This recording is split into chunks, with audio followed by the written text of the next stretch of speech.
Paul, perhaps an undeserved loss this afternoon against Crawley? I think so, but ultimately they put the ball in the net 3 times, and that's, you know, how cruel the game can be sometimes. You know, I'm not saying, I don't think we were at his best, to be honest, but at the same time, playing against a team that's had a very good start, a team that plays a certain way that I think we certainly disrupted.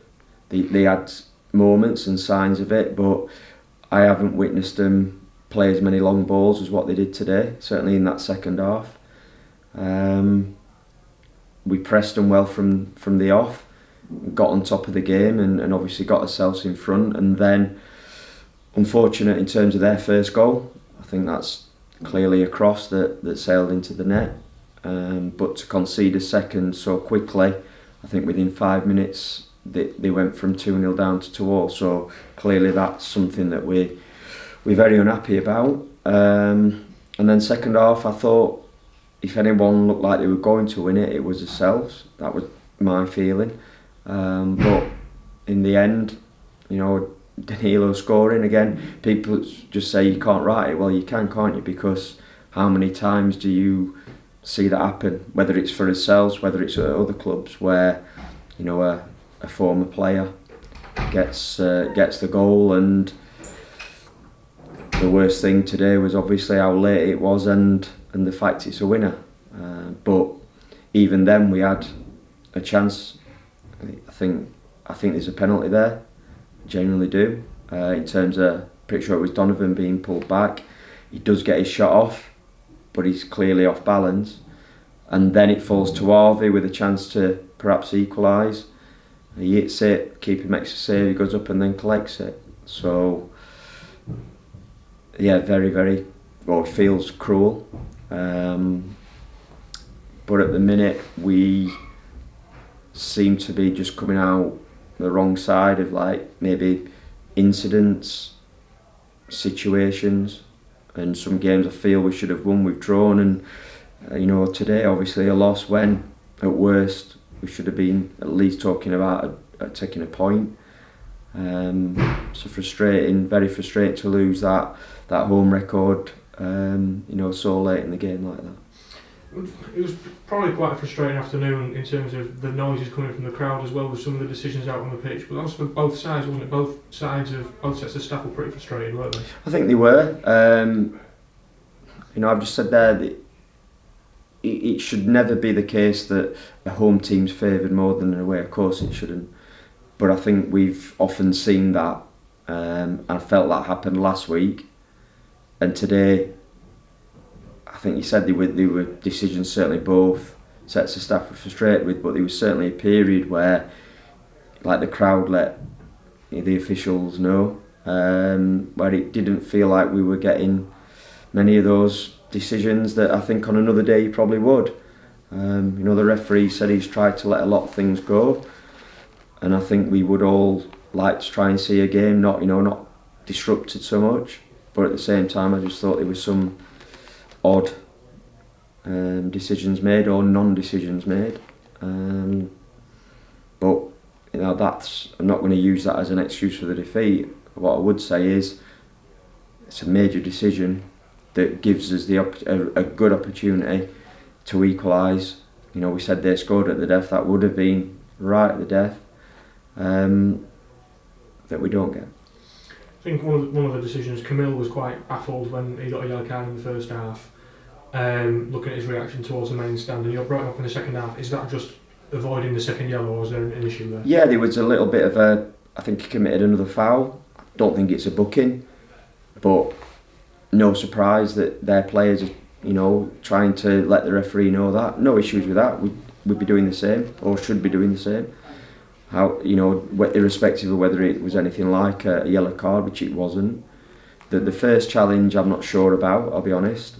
You know, I heard kind of a noise. It was definitely contact. Whether or not it was Camille's first or just the coming together, Camille seemed to think that he kicked through onto Camille, but got the worst of that contact. But in the end, you know, there was certainly no point running the risk of going down to 10 men.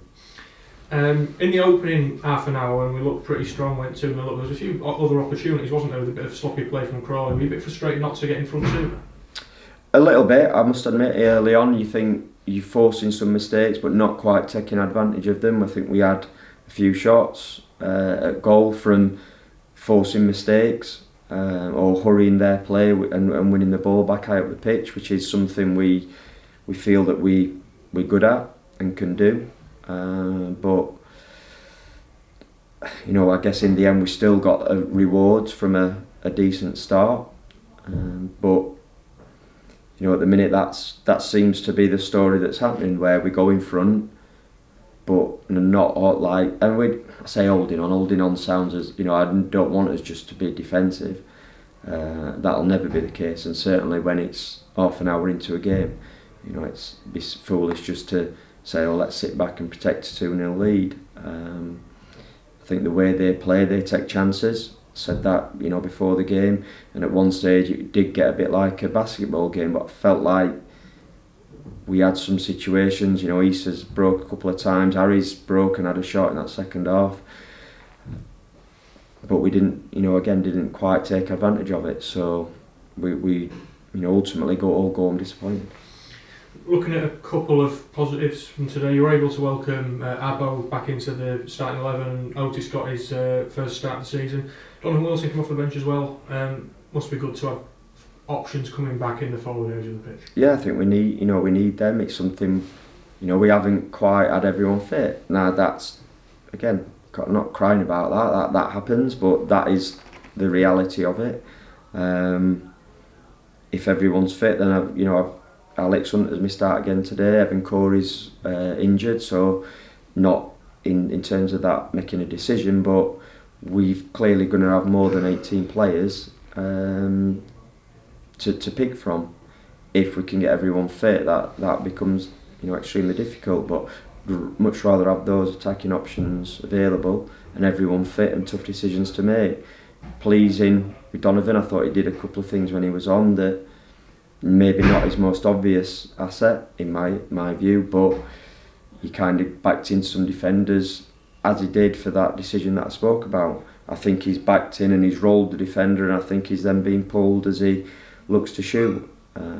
So pleasing, on that side. Otis, as you said, got his first start. I think he tired.